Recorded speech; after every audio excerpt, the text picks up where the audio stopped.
បងដល់ពេលដែលត្រូវទៅហើយណាអូននៅផ្ទះមើលថែកូនឲ្យបានល្អលើអត់មិនយូរមិនឆាប់ទេបងនឹងត្រឡប់មកផ្ទះវិញជាមិនខានបងធ្វើដំណើរឆាប់ទៅឆាប់មកវិញណាបងអូននឹងកូនរំចាំបងបាត់ឯងក្មួយឯងគេទៅកាប់ប្រពន្ធថ្មីហើយណាតើនេះជាកម្មពីអ្វីទៅទើបជីវិតខ្ញុំមកជួបរឿងបែបនេះប្តីអើយត្រឡប់មកវិញមកកុំតែចាស់ពួកយើងដូចចាំប្រាប់សម្បុកបែបនេះឯងនៅក្នុងភូមិនេះមានកំមច្រើនខ្លាំងណាស់ឆាប់ចេញទៅវិញទៅនេះធ្វើដាក់បងមុនទៅណានេះថ្ងៃណាមួយបងនឹងធ្វើឲ្យនេះយល់ពីអារម្មណ៍ដែលឈឺចាប់មួយនេះ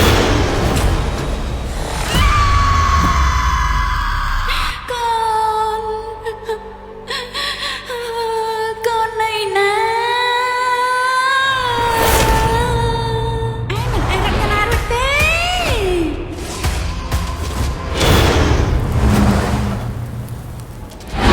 បងមីនុកក្រែងបងឲ្យខ្ញុំចាំបង